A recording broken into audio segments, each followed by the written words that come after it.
ग्रहों का विज्ञान यूट्यूब चैनल में मैं डॉक्टर पुष्पा कामले आप सबका स्वागत करती हूँ। आज मैं आपको कुंडली पढ़ना सीखे के क्रम में पार्ट 205 सिखाना शुरू करती हूँ। आज के पाठ में कुंभ राशि और मीन राशि फरवरी महीने का मासिक राशिफल जानेंगे और जानेंगे कुंडली में बंधन योग, जेल यात्रा के योग, कारागृह योग कौन सी राशि से कौन से भाव से बनते हैं, कौन से ग्रह की महादशा, अंतरदशा और गोचर शनि की 7.5 ढैया में सजा होती है और कौन से ग्रह की महादशा अंतरदशा में जेल से रिहा किया जाता है यानी बंधन मुक्त किया जाता है। कुंडली में 12 भाव, 12 राशियां, 9 ग्रह होते हैं। जन्म समय की कुंडली फिक्स होती है। कोई भी घटना वर्तमान के समय के ग्रहों के गोचर को कुंडली के ग्रहों को लगाकर उसके अच्छे और बुरे परिणाम प्राप्त किए जा सकते हैं। कुंडली में चंद्र कुंडली को ज्योतिष सूत्र लगाकर चार्ट के माध्यम से समझते हैं। चार्ट के अनुसार शुरू करते हैं। जेल यात्रा के योग, कारागृह योग, बंधन योग कुंडली के 12 लग्न राशियों को जोड़ते हैं। तो पहला सूत्र, कुंडली में 12वें भाव में शनि राहु की युति होती है। झूठे आरोप लगते हैं, गलत काम करते हुए पकड़े जाते हैं और तब जेल यात्रा के योग बनते हैं उनके महादशा अंतरदशा में। अब कुंडली में जेल यात्रा के योग देखने के लिए कौन से ग्रह जवाबदार होते हैं, कौन से ग्रहों को देखा जाता है, तो वह शुभ ग्रह यानी कि शनि, राहु, केतु और मंगल। इन ग्रहों को और भाव के लिए दूसरा भाव, छठवां भाव, 8वां भाव, 12वां भाव, परंतु 12वां भाव विशेष महत्वपूर्ण होता है कि इस बंधन योग को कैसे बनता है देखने के लिए। अब कुंडली में 12वें भाव में शनि राहु अगर किसी कुंडली में होते हैं और उनकी महादशा अंतरदशा में झूठे आरोप लगते हैं, गलत काम होता है और पकड़े जाते हैं तो जेल यात्रा होती है। कुंडली, दूसरा सूत्र, कुंडली में 12वें भाव का स्वामी नीच राशि में होता है और शनि राहु युति में होते हैं तब यह योग बनता है। कुंडली में 12वें भाव का जो स्वामी है शनि, शनि की जो उच्च राशि तुला है और उसकी नीच राशि मेष है। शनि मेष राशि में आएंगे तो वो नीच के होते हैं। तो 12वें भाव का जो स्वामी है वो शनि है और शनि के साथ राहु की युति होती है। इस कुंडली का जो 12वें भाव का स्वामी शनि है 1 नंबर यानी कि मेष राशि में राहु के साथ बैठ जाते हैं। तो ऐसी स्थिति में शनि या राहु की महादशा अंतरदशा में जेल यात्रा के योग बनते हैं। कुंडली में 12वें भाव में मंगल राहु किसी भी राशि में या युति में 6, 8, 12 भाव में होते हैं तब हिंसा होती है और जेल जाने के योग होते हैं। अब मंगल हिंसा का कारक है तो मंगल 12वें भाव में, पर किसके साथ, मंगल राहु 12वें भाव में, 6वें भाव में और 8वें भाव में होते हैं तब लड़ाई झगड़े होते हैं और उसका परिणाम आगे जेल जाना पड़ता है। कुंडली में शनि राहु, मंगल शनि, अब ये जोड़ी है और ये 3 भाव है, 6वां, 8वां, 12वां। यहाँ कर्क राशि है, कन्या राशि है, मकर राशि, पर इसको 6वां, 8वां, 12वां भाव बोला जाता है। तो इसमें शनि राहु, मंगल राहु, शनि मंगल, तो ये तीनों जोड़ियां तीनों भाव में नहीं है, 6वें भाव में, 8वें भाव में, 12वें भाव में नहीं है, यानी कि ये कुंडली में ये योग, ये सूत्र नहीं लग रहे। अब पर कैसे लगाया जाता है ये बताती हूँ। कुंडली में शनि मंगल एक दूसरे को 7वीं दृष्टि से देखते हैं तब कोर्ट कचहरी के योग बनते हैं। अब सूत्र, शनि और मंगल एक दूसरे को 7वें भाव से, तो शनि के पास 3 दृष्टियां और मंगल के पास 3 दृष्टियां। शनि लग्न भाव में बैठे हैं, लग्न से वो 7वीं दृष्टि से सप्तम भाव, तो इस भाव में मंगल नहीं है। अगर मंगल यहाँ पर बैठे हैं पंचम भाव में तो शनि उसके सेम 7वें भाव में होते हैं तब ये सूत्र बनता कि शनि मंगल को 7वीं दृष्टि से देखे तब जेल यात्रा के योग बनते हैं। अब कुंडली में शनि राहु एक दूसरे को 7वीं दृष्टि से, अब शनि और राहु, शनि के सामने अगर राहु है 7वीं दृष्टि से तो योग बनेगा और राहु जहां पर है, राहु दूसरे भाव में है तो अष्टम भाव में शनि होगा तब ये एक दूसरे को 7वीं दृष्टि से देखेंगे और दोनों के पास 3 दृष्टियां हैं।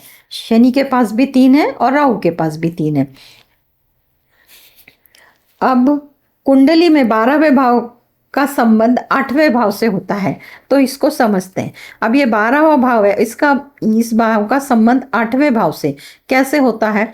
तो 12वें भाव में सूर्य की राशि है बुध है, तो 8वें भाव में बुध की राशि है कन्या, तो 12वें भाव का संबंध 8वें भाव से होता है। और 8वें भाव में 12वें भाव में राहु की स्थिति, अब 8वें भाव में और 12वें भाव में राहु नहीं है, तो राहु की स्थिति होती है और उस पर शनि और मंगल की दृष्टि पड़ती थी। तो इस कुंडली में ना शनि की दृष्टि पड़ रही है ना मंगल की 12वें भाव पे दृष्टि पड़ रही है 8वीं, परंतु राहु की स्थिति नहीं है, तो ये सूत्र पूरा नहीं लगता। 8वें और 12वें भाव में राहु होना चाहिए, 8वें और 12वें भाव में राहु होना चाहिए, तो ये सूत्र इस कुंडली को नहीं लगता। पर कैसे लगाया जाता है इसको बताया। कुंडली में 6वें 8वें 12वें भाव में बुध शुक्र शनि राहु, ये चतुर्ग्रह योग है, 4 ग्रह है, 1 2 3 4, बुध शुक्र शनि राहु, ये चारों ग्रह 6वें भाव में, ये चारों ग्रह 8वें भाव में और ये चारों ग्रह 12वें भाव में होते हैं। तो अब ये चारों ग्रह में से किसी न किसी की महादशा अंतर्दशा तो चल ही रही होगी, तब उनकी महादशा अंतर्दशा में कोर्ट केसेस बनते हैं। अब यहाँ तक के सूत्र हैं कि ये घटना घटती है और बंधन योग बनते हैं, पर बंधन योग बन जाने के बाद मुक्ति के कौन से सूत्र हैं? कुछ कुछ कुंडली में मुक्ति के सूत्र ही नहीं होते हैं, और कुछ कुंडली में मुक्ति के सूत्र होते हैं, तो जेल से रिहा होने के योग बन जाते हैं और वो रिहा हो भी जाते हैं। अब कुंडली में रिहा होने के लिए सूत्र लग्न और लग्नेश बलवान होते हैं, तो केंद्र और कोण में होते हैं, स्वराशि उच्च राशि में होते हैं, तो उनकी महादशा अंतर्दशा में मुक्ति मिलती है। अब लग्न और लग्नेश, इस कुंडली में लग्न कुंभ है, लग्नेश शनि है, तो अपनी ही राशि में स्वराशि में बैठे हैं, इधर लग्न लग्नेश बलवान है, तो शनि की महादशा अंतर्दशा में अगर किसी घटना से बंधन योग बनता है तो इनको शनि की महादशा अंतर्दशा में मुक्तता मिलेगी, क्योंकि ये पहला सूत्र लग रहा है। अब दूसरा, कुंडली में सूर्य बलवान लग्न भाव में स्थित होता है तो उसकी महादशा अंतर्दशा में मुक्ति होती है, ये सूत्र नहीं लगता। सूर्य 12वें भाव में है, अगर लग्न भाव में होता तब ये सूत्र लगता। कुंडली में 12वें भाव का स्वामी उच्च राशि में, अब 12वां भाव का जो स्वामी शनि है, शनि उच्च राशि स्वराशि में है, तो ये सूत्र भी लगता है और उनके महादशा अंतर्दशा में जो बंधन मुक्त योग बनते हैं। अब ये जो घटना होती है उसमें सजा कब मिलती है? केस की सुनवाई होती है कि इनको सजा होने वाली है, पर ये सजा कब सुनाई जाएगी उसके लिए कैसे देखते हैं, तो सूत्र कुंडली में अशुभ ग्रहों की महादशा अंतर्दशा, अब ये अशुभ ग्रह की महादशा अंतर्दशा कौन है? शनि राहु केतु और मंगल, ये अशुभ ग्रह। और इसके अलावा शनि राहु केतु और मंगल के अलावा 6 8 12 भाव के स्वामी, अब 6 8 12 भाव के स्वामी कौन कौन हुए? चंद्रमा बुध और शनि यहाँ पर भी हैं और यहाँ पर भी हैं, क्योंकि शनि 2 राशियों के स्वामी हैं, पर चंद्रमा और बुध, तो अशुभ ग्रह के साथ चंद्रमा और बुध जो 6 8 12 के स्वामी हैं, इनकी महादशा अंतर्दशा में। और इसके अलावा अभी फिलहाल कुंभ राशि को, मीन राशि को और मकर राशि को 7.5 चल रही है, पर इनके अलावा जो राशियां हैं उनको अगर शनि की 7.5 लगती है तो 7.5 में, महादशा में और ढैया में शिक्षा होती है और सजा मिलती है। इस प्रकार कुंभ लग्न कुंभ राशि के लिए बंधन योग कैसे बनते हैं, बंधन योग से मुक्ति कैसे, कौन से सूत्र से मिलती है और कौन से सूत्र लगाने से इनको कौन सजा मिलती है, ये बताया। अब इसके बाद कुंभ लग्न कुंभ राशि का पहले भाव से 12वें भाव तक फरवरी महीने का मासिक राशिफल जानते हैं। तो फरवरी महीने का मासिक राशिफल पहले भाव से आरोग्य देखते हैं, आरोग्य व्यक्तिमत्व। तो कुंभ लग्न कुंभ राशि लग्न मजबूत है, बलवान है, तो आरोग्य अच्छा रहेगा और मान सम्मान की प्राप्ति होगी। दूसरे भाव से धन परिवार और वाणी का विचार करते हैं, तो दूसरे भाव में राहु और शुक्र है, शुक्र शुभ ग्रह है, परिवार में मतभेद अच्छे रहेंगे, परिवार में सलोका रहेगा, परंतु भ्रम की स्थिति के कारण कुछ ऊंच नीच हो सकती है, इसके लिए आपको सावधानी बरतनी होगी। धन के लिए स्थिति अच्छी है और वाणी को आप मधुर रखें। तीसरे भाव से साहस, पराक्रम, छोटी यात्रा, क्रिएटिव फील्ड से संबंधित कार्य देखे जाते हैं। तो तृतीय भाव का स्वामी मंगल अपने से तृतीय एकादशी का संबंध बना रहा है। साहस पराक्रम में वृद्धि होगी और छोटे भाई बहनों के साथ जो संबंध है उनमें मतभेद आ सकते हैं। शनि की तीसरी दृष्टि पड़ रही है और जो यात्रा कर रहे हैं उसमें, यात्रा में जो व्यवसाय करते हैं, छोटी मोटी यात्रा संबंधी व्यवसाय होता है, उसमें आपको सफलता मिलेगी। चतुर्थ भाव से माता, भूमि, भवन, वाहन का विचार करते हैं। तो चतुर्थ भाव का स्वामी शुक्र अपने से तृतीय एकादशी का संबंध बना रहा है। शुभ ग्रह गुरु की स्थिति है, तो माता का स्वास्थ्य अच्छा रहेगा और भूमि, भवन, वाहन के लिए विशेष कोई योग बनते नहीं है। फिफ्थ, पांचवें भाव से शिक्षा, संतान और प्रेम संबंध देखे जाते हैं। तो मंगल वक्री चल रहे हैं और पंचम भाव का स्वामी बुध द्वादश भाव में, ये स्थिति अच्छी नहीं है। बुध द्वादश भाव में है तो प्रेम संबंध में मतभेद आ सकते हैं। शिक्षा के लिए अच्छा है, संतान के लिए भी संतान प्राप्ति के योग नहीं बनते, क्योंकि जो संतान का कारक है, संतान का जो कारक ग्रह गुरु है, अपने से एक भाव पीछे में द्वितीय द्वादश इसका संबंध है। फिर भी गुरु की पंचमेश पर दृष्टि पड़ रही है। गुरु की पंचमेश बुध है, बुध के ऊपर गुरु की 9वीं दृष्टि पड़ रही है। वैसे योग बनते हैं परंतु ये योग बहुत स्ट्रांग योग नहीं है। षष्ठ भाव से रोग रिपुण का विचार करते हैं, तो सूर्य जैसे तेजस्वी ग्रह का दृष्टि हो रहा है, तो रोग रिपुण के लिए आपको सावधानी बरतनी होगी। सातवां भाव से दाम्पत्य जीवन और व्यापार, और जिनकी शादी तय होनी है उनके बारे में जानते हैं। व्यापार का कारक जो है द्वादश भाव में स्थिति है, अपने से 6-8 का संबंध बना रहा है और जो सप्तमेश है वो भी 12वें भाव में है। दोनों युति में है परंतु व्यापार के लिए स्थिति अच्छी नहीं है। अब दाम्पत्य जीवन के लिए शनि की 7वीं दृष्टि पड़ रही है। शनि की 7वीं दृष्टि पड़ने के कारण दाम्पत्य जीवन में मतभेद हो सकते हैं, तो इसके लिए भी आपको सावधानी बरतनी होगी अपने पार्टनर के प्रति। ये दोनों के लिए है, मेल और फीमेल। अब जो लोग शादी के लिए रिश्ते देख रहे हैं, रिश्ते आ रहे हैं, उनके मन में शादी कब होगी, तो उसके जवाब में जो सप्तमेश है वो 12वें भाव में अपने से 6-8 का संबंध बना रहे, परंतु जो गुरु है, गुरु की 9वीं दृष्टि सूर्य पे पड़ने के कारण विवाह के लिए रिश्ते जो आएंगे वो मनपसंद आएंगे और रिश्ता तय भी होगा, परंतु शादी कब होगी, तो जब गुरु मिथुन राशि में प्रवेश करेंगे तब शादी के विवाह के योग बनते हैं। अभी फिलहाल रिश्ते आना और रिश्ते देखना, पसंद करना, ये कार्य हो सकता है। अष्टम भाव से चोट चपेट दुर्घटना का विचार करते हैं, तो शुक्र और राहु की दृष्टि है, तो जो भी इतिहास की चीजें हैं उनमें रुचि बढ़ेगी और गूढ़ शास्त्र में भी रुचि बढ़ेगी, जैसे रत्न शास्त्र, वास्तुशास्त्र, अंक शास्त्र इत्यादि में रुचि बढ़ेगी। भाग्य भाव का स्वामी शुक्र द्वितीय भाव में और शुक्र की जो स्थिति अपने उच्च राशि में है, तो धार्मिक यात्रा अच्छी सुखमय होगी।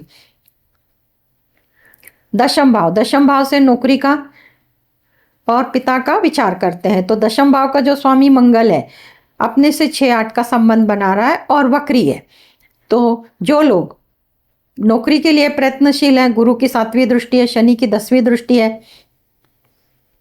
जो लोग सरकारी या प्राइवेट दोनों नौकरी के योग बनते हैं, तो उन्होंने अर्जी देनी है, उनको नौकरी में सफलता मिलेगी। एकादश भाव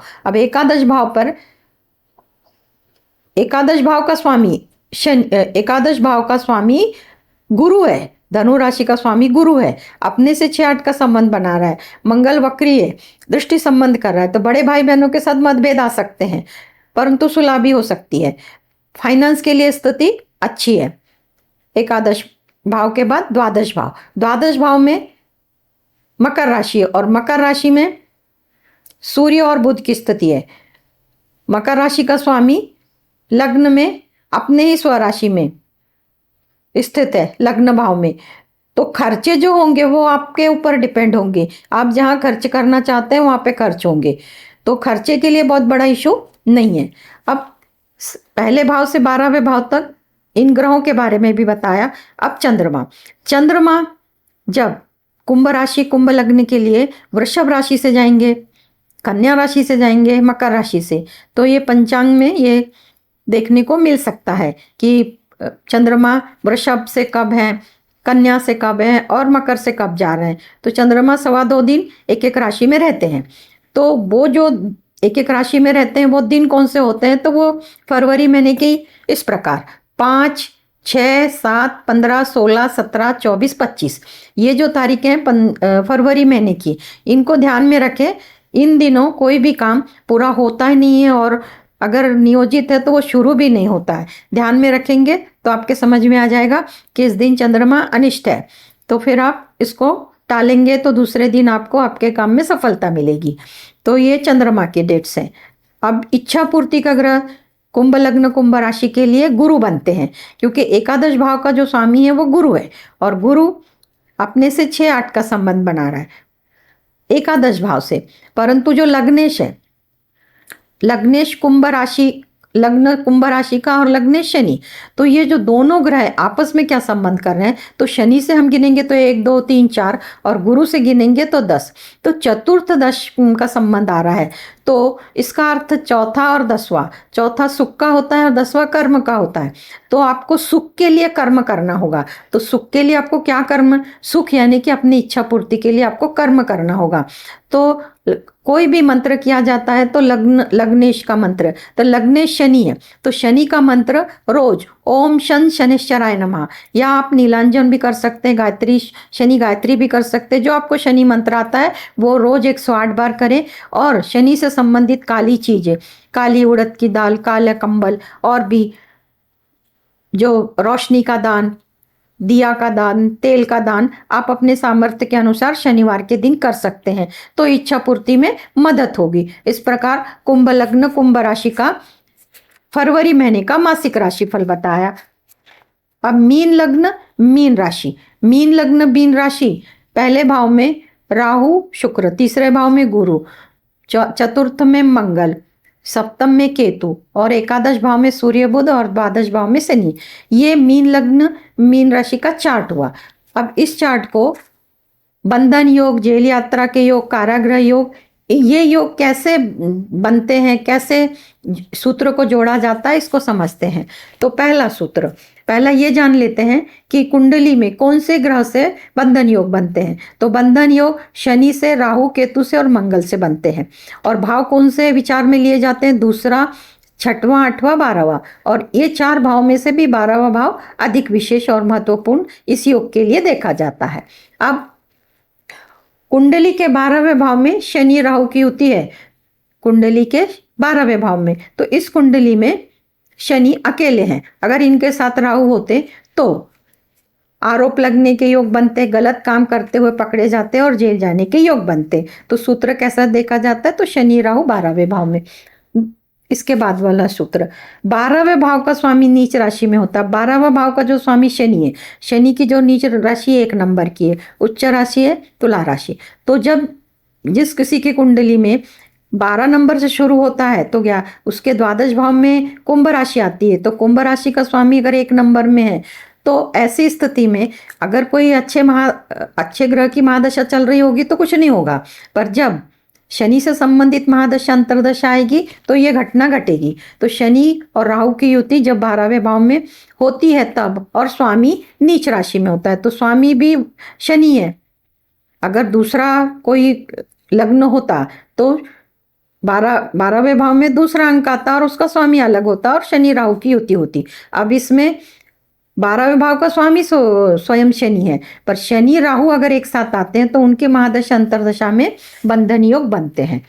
कुंडली में 12वें भाव में राहु और मंगल की किसी भी राशि में होते हैं, जैसे अगर मंगल 4 में आते हैं तो वो नीच राशि में आते हैं, पर 6वें, 8वें, 12वें भाव में कोई भी राशि में दोनों की जोड़ी, जो दोनों की युति होती है मंगल राहु की 6, 8, 12 भाव में, तब भी हिंसा होके बंधन योग बनते हैं, क्योंकि मंगल हिंसा का कारक है।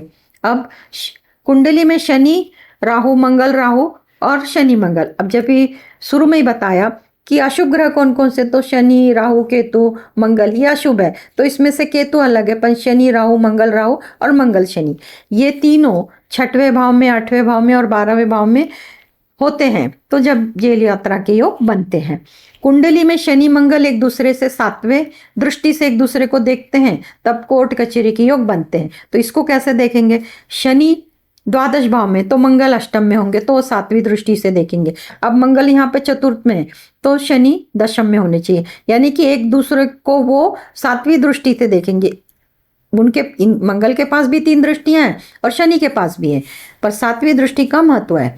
अब उसी प्रकार शनि और राहु, शनि जहां है वहां से राहु 7वें होने चाहिए। अब यहाँ पे राहु लग्न भाव में है, तो यहाँ पे शनि होंगे, तब ये ऐसा योग बनता है। अगर किसी की कुंडली में है तो ये योग कब बनेंगे, कि जब अब इनकी महादशा अंतरदशा आएगी तब। अब कुंडली में 12वें भाव का संबंध 8वें भाव से होता है। पहले इस सूत्र को, आधा सूत्र को समझ लेते हैं कि 12वां जो भाव है उसका 8वें भाव से संबंध होता है क्या। तो 12वां भाव का जो स्वामी है शनि, वो अपने ही राशि में है, और जो 8वां भाव है अष्टम भाव का स्वामी शुक्र, वह लग्न में बैठा है और वो इसमें है मीन राशि में, उच्च राशि में। पर इस भाव से संबंध हो रहा है क्या, तो इसका स्वामी का संबंध शनि से नहीं है। 12वें भाव में राहु की स्थिति, और 12वें भाव में राहु की स्थिति और उस पर शनि मंगल की दृष्टि पड़ती है। तो अब अष्टम भाव का संबंध द्वादश भाव से नहीं हो रहा, और शनि स्वतः शनि द्वादशिस है, और फिर उसके बाद मंगल की दृष्टि, तो मंगल की दृष्टि भी उस भाव पर नहीं, मंगल की दृष्टि 7वीं 8वीं उस भाव पर मंगल की भी दृष्टि नहीं पड़ रही। फिलहाल मंगल वक्री है, मंगल वक्री मिथुन का भी फल देंगे और कर्क का भी फल देंगे। तो अगर कर्क का फल देते हैं तो उनकी 8वीं दृष्टि पड़ती है, परंतु अकेला मंगल है, उनके साथ में राहु नहीं है, राहु की स्थिति होनी चाहिए। तो ये सूत्र पूरा नहीं लगता, पर यह सूत्र इसलिए समझाया कि 12वें भाव का संबंध अष्टम भाव से कैसे होता है। तो अष्टम भाव का जो स्वामी है अपनी उच्च राशि में बैठा है, इनसे संबंध नहीं होता। अगर शुक्र दूसरे भाव में होता तो दृष्टि से होता, दृष्टि देखता, तो दृष्टि भी नहीं पड़ रही। अगर शुक्र षष्ठ भाव में होता तो वो शनि को देखता, तो ऐसा दृष्टि संबंध देखा जाता और फिर उनकी अंतरदशा और महादशा में जेल यात्रा के योग बनते हैं। कुंडली में 6, 8, 12 भाव में ये 4 ग्रह बुध शुक्र शनि राहु यहाँ पर होते हैं, बुध शुक्र शनि राहु, बुध शुक्र शनि राहु, तब ये युति इनकी किसी न किसी की तो महादशा अंतरदशा चलेगी, और उसमें ऐसी घटना होगी कि जो कोर्ट कचहरी करना पड़ सकता है, और फिर आगे बंधन योग बनते हैं। अभी किसी ना किसी प्रकार का बंधन योग बना, अब बंधन से मुक्ति मिलने के लिए सूत्र लगाते हैं कि अगर किसी की कुंडली में बंधन योग बन रहा है, शनि राहु है, मंगल राहु है, हो गया है, तो इनको बंधन से मुक्ति कब मिलेगी, और बंधन मुक्ति मिलने के लिए कौन से सूत्र हैं। तो कुंडली में लग्न लग्नेश बलवान होने चाहिए। अब लग्न मीन है, मीन लग्न है, और लग्नेश गुरु है, तो लग्नेश गुरु अपने से तृतीय एकादश पर वृषभ राशि शत्रु की राशि में है। लग्नेश बलवान तब होते हैं कि एक तो स्वराशि में है और केंद्र और कोण में हो, तो स्थिति अच्छी नहीं है। केंद्र और कोण में और स्वराशि उच्च राशि में नहीं है, तो ये वाला सूत्र नहीं लगता। दूसरा सूत्र, सूर्य बलवान होना चाहिए। अब सूर्य बलवान है कि 6, 8, 11वें भाव में सूर्य कारक माने जाते हैं, तो सूर्य मकर राशि में है, तो सूर्य की महादशा अंतरदशा में ये योग बनते हैं और उनको जेल से रिहा होने के योग बनते हैं, और तब उनको रिहा किया जा सकता है। अब कुंडली में 12वां भाव का स्वामी उच्च राशि में, तो 12वें भाव में शनि है, शनि की जो उच्च राशि है वो तुला राशि है। अगर वो पर 12वें भाव का स्वामी अपने ही स्वराशि में है, तो ये भी स्थिति अच्छी है कि शनि अकेले हैं और उनकी महादशा अंतरदशा में बंधन मुक्ति के योग बनते हैं। और जब कोर्ट कचहरी भी हो जाती है, सजा सुनाई भी जाती है, पर सजा कब होने वाली है, सजा कब होने वाली है, तो सजा कब होने वाली के लिए उत्तर है अशुभ ग्रह की महादशा अंतरदशा। तो अशुभ ग्रह शनि राहु केतु और मंगल, इनकी महादशा अंतरदशा में सजा होती है। अब इसके व्यतिरिक्त 6, 8, 12 भाव, अब 6, 8, 12, तो 6 में सिंह राशि है और 8वें में शुक्र है, तो सूर्य की महादशा और शुक्र की अंतर्दशा दोनों की, सूर्य की महादशा अंतर्दशा, शुक्र की महादशा अंतर्दशा में, और शनि तो पहले सूत्र में आ गए। अब इसके अलावा अब ये जो मीन राशि है, मीन लग्न है, इनको अभी फिलहाल वर्तमान में 7.5 चालू है। मकर राशि, कुंभ राशि और मीन राशि, ये 3 राशियों को 7.5 चालू है। इनके अलावा इनके अलावा जो बाकी की राशियां हैं उनमें शनि की 7.5 चल रही है। शनि की, इनको तो 7.5 चल रही है, पर उनको शनि की महादशा है, शनि की धैया है। और इस पीरियड में तो ये बहुत ग्रह मिल जाते हैं। एक तो अशुभ शनि, राहु केतु मंगल, और उसमें 6, 8, 12 के स्वामी, और शनि की 7.5, शनि की महादशा, ढैया, ये पीरियड में सजा होती है। अब सजा होने के लिए कौन सा सूत्र लगाना ये बताया, बंधन मुक्त के लिए कौन सा सूत्र ये बताया, और कौन कौन से सूत्र से घटना घटती है और कब घटती है, और बुरी घटना घटने के बाद बंधन योग बनता है।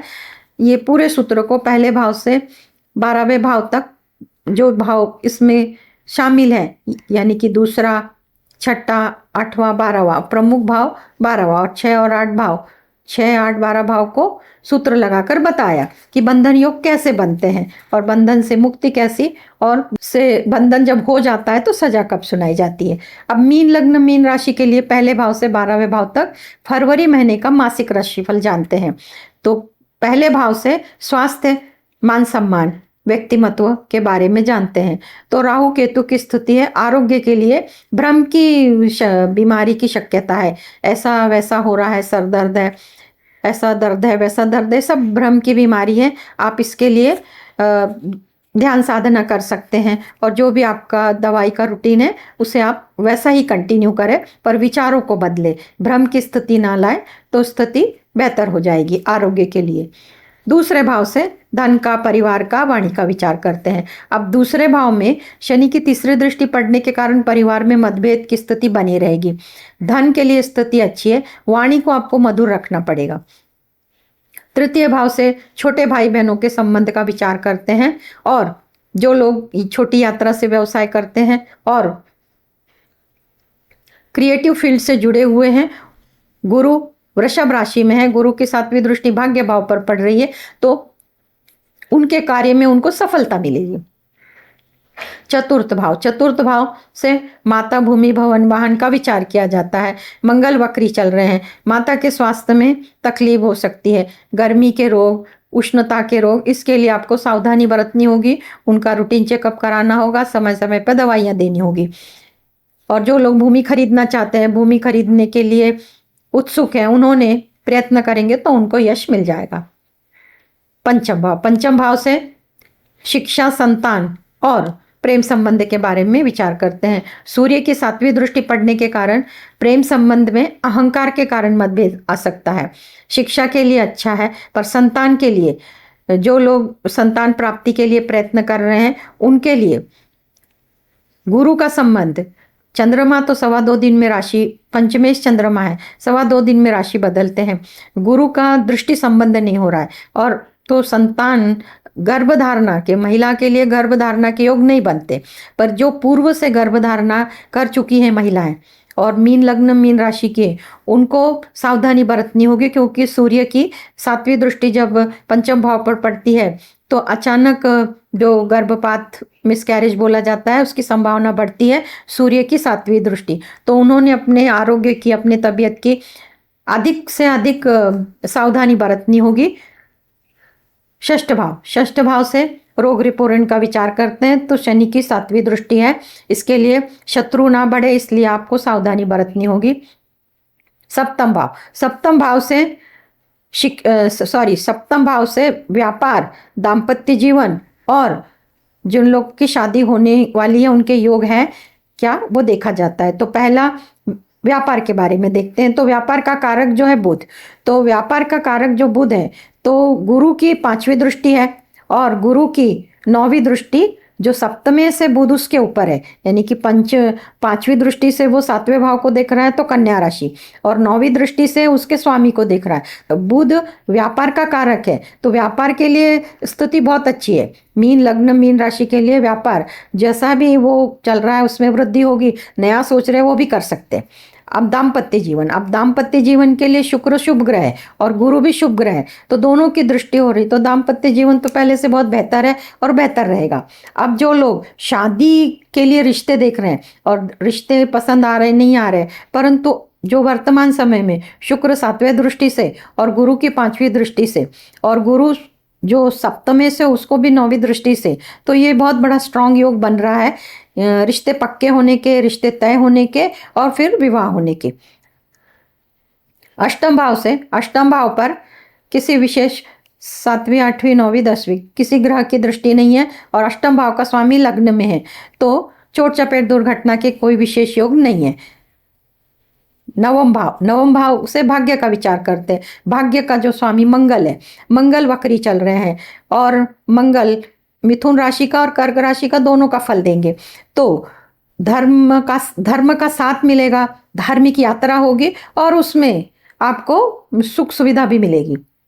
दशम भाव से नौकरी का विचार करते हैं, तो दशम भाव का जो स्वामी गुरु है वो पराक्रम भाव में अपने से 6-8 का संबंध बना रहा है और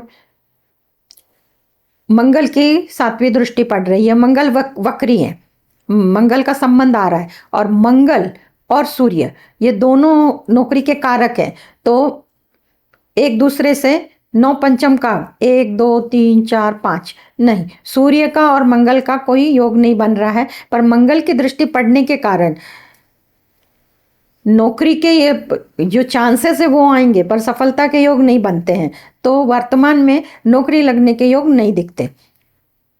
एकादश भाव से बड़े भाई बहनों का और फाइनेंस का विचार करते हैं, तो एकादश भाव का जो स्वामी है शनि वो द्वादश भाव में बैठा है अपने से दूसरे भाव में और मंगल का संबंध है और गुरु का संबंध है, तो अब गुरु की 9वीं दृष्टि पड़ने के कारण बड़े भाई बहनों के साथ तो संबंध अच्छे रहेंगे, फाइनेंस के लिए भी स्थिति अच्छी है। अब द्वादश भाव का जो स्वामी शनि अपने ही भाव में स्थित है, शनि द्वादश भाव में बैठ के तीसरी दृष्टि धन पे डाल रहे हैं, तो धन का खर्चा तो होगा। शनि की 7वीं दृष्टि रोग रिपुरन के भाव में है और शनि की 7वीं 8वीं 9वीं 10वीं दृष्टि भाग्य भाव पे, तो शनि की धन पे भी दृष्टि है और रोग रिपुरन के भी, तो जो भी खर्चे होंगे, धन का जो खर्च होगा तो वो रोग पर होगा और रोग के लिए खर्चे दवाई होंगे, हॉस्पिटल होंगे, वो तो जितनी ज़रूरत है उतने करने होंगे। और शनि की 7.5 भी चल रही है, तो इसको ध्यान में रखते हुए मीन राशि के लोगों ने योग्य निर्णय लेकर खर्चे करने होंगे कि कहाँ खर्चे करने, कितने करने, आपको सोच समझ के खर्च करने होंगे। अब सभी ग्रहों के बारे में पहले भाव से 12वें भाव तक बताया। अब इसमें चंद्रमा मीन लग्न मीन राशि को जब मिथुन राशि से, तुला राशि से और कुंभ राशि से जब जाएंगे, इसकी मालूमात, इसकी माहिती, इसकी जानकारी पंचांग में मिलती है। मिथुन राशि, तुला राशि और कुंभ राशि से जब इनका भ्रमण होगा, तब चंद्रमा इन राशियों में होंगे, परंतु सभी राशियों में जब चंद्रमा प्रत्येक एक राशि में रहते तो वो 2.25 दिन रहते हैं, तो ये 2.25 दिन, ये 2.25 दिन, ये 2.25 दिन, तो ये 2.25 दिन कौन से दिन होते हैं, तो फरवरी महीने के ये तारीखें हैं 8 9 18 19 26 27, ये जो तारीखें आई हैं फरवरी महीने की, तो ये तारीखों को कोई भी महत्वपूर्ण काम शुरू ना करें, नियोजन ना करें, इनके आगे व पीछे वाले दिन को आप कर सकते हैं, इनमें रुकावट आती है, इनको ध्यान में रखें। अब इच्छा पूर्ति का जो ग्रह है मीन लग्न मीन राशि के लिए शनि बनते हैं, एकादश भाव के स्वामी शनि है और लग्नेश गुरु है। शनि और गुरु एक दूसरे के साथ संबंध कैसे बनाते हैं, तो शनि से गिनेंगे तो 1 2 3 4 और गुरु से गिनेंगे तो 10। चतुर्थ यानी सुख, दशम यानी कि कर्म, तो आपको इच्छा पूर्ति के लिए क्या कर्म करना होगा, तो इच्छा पूर्ति के कर्म करने के लिए आपको लग्न और लग्नेश का मंत्र करना होगा। तो लग्नेश कौन है, तो गुरु का मंत्र है ओम ब्रीम बृहस्पते नमः, रोज 108 बार करें और गुरुवार के दिन पीली चीजों का, गुरु से संबंधित जो पीली चीजें हैं, चने की दाल, पीला वस्त्र, मंदिरों में पीले फूल, अपने सामर्थ्य के अनुसार गरीब और गरजू लोगों को दान दे सकते हैं, और वो अगर आप गुरुवार को करते हैं तो आपको इच्छा पूर्ति में मदद मिलेगी। तो इस प्रकार मीन लग्न मीन राशि का पहले भाव से 12वें भाव तक फरवरी महीने का मासिक राशिफल बताया। आज के क्लास में इतना ही। धन्यवाद।